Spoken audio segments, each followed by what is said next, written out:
start off with your rank and first and last name. Sergeant Molly Reque. And if you can spell your first name and last name. Mollyyreque. And what's your hometown? Fairbanks, Alaska. What's your job title? I am a flight medic. And what unit? Out of Charlie Company, 1st to 52nd Aviation. Where's that base at? Fairbanks, Alaska, Fort Wainwright. How do you like your job? It's great. It is great. Very rewarding. What do you like the most about your job? Helping people. Yeah. Oh, sorry. Oh, you didn't see that. Let's try that one again. What do you like most about your job? Getting to help people. It's very rewarding. And what was today's training based on? Today's training was based on practicing real life 9 lines, 4 real life 9 lines, medevacing patients and people out of especially POIs. Point of injuries, when they're out on the road, so the guys know how to call in a 9 line, and the training for getting patients loaded as quickly as possible. I don't know if you That's good. See, for me, it doesn't matter because I just write it out. But no acronyms. I forgot. Oh, Sorry. what did I say? Oh, okay. It's okay. Point of injury.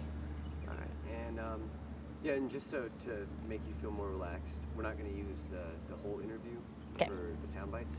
A lot of it's just to give us a basis of knowledge for writing the story. Okay. And then we're just going to use, We try to make you look good. Not like a dork like I'm looking right now. fine,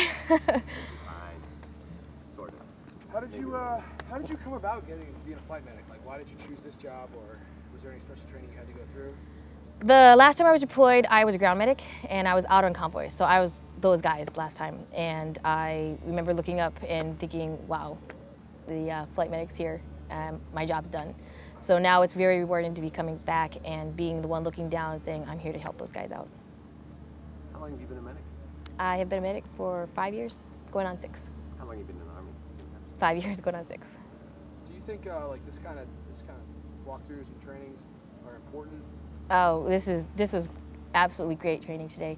It gives the guys more confidence knowing what to do and what to expect, and gives us the training to know what to expect. And every scenario is different, but at least if you have that baseline training, you're more prepared. How do you think the training went? Went great. The guys were great. The enthusiasm was great. The motivation, it was awesome. Is this the first training of the sort at Camp Echo, or? No, we've done some with the TMC, similar training. Wasn't quite the same because they're not out on the road, but not the same job as these guys have, so it was a little different. But is there anything you want to improve for next time for the training, if you could? I know it's kind of right on the spot, so it takes long. I think there really isn't, not a lot of room for improvement. Just practice, practice, practice. That's what makes it work. What was the benefit of having the different stages, having the rotors on, having the cold and hot? It's a crawl, walk, run stage. Dry runs, just talk it through, and then step by step go through it a little faster, and then have the real thing going where you can't, confusion and the noise, and it makes it a lot more realistic. Are those common,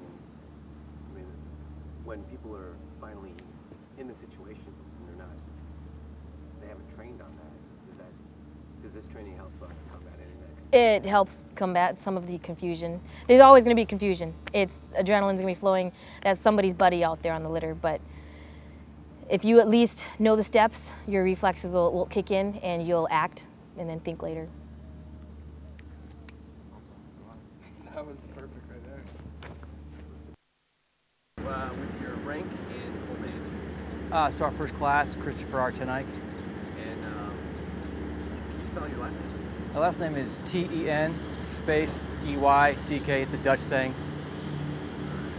What's your job title? I'm a combat engineer platoon sergeant for Echo 28 Infantry. First platoon. I'm sorry.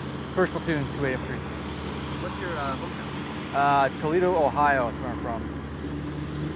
And what was the purpose of today's training? The purpose of today's training was to introduce the medical and the engineers together working with these new vehicles we have in the country. We haven't had a lot of opportunity to train MEDEVAC procedures, CASEVAC, MEDEVAC on these vehicles, as well as just safety extracting people out of the vehicles. The lessons learned, they had some incidents out here where they couldn't extract people out of the vehicles. So the important thing for us is to learn how to use the equipment we have. And we haven't been able to find a certain SOP of how to do this. So today, basically, it was the engineers and the medical crew getting together today, trying to figure out what works best to save the lives out here, for not just us, the whole brigade area. How do you think the training went? Today's training went very excellent. They learned some things that they didn't know about the medical corps and how the flight crews work, and they learned about our vehicles.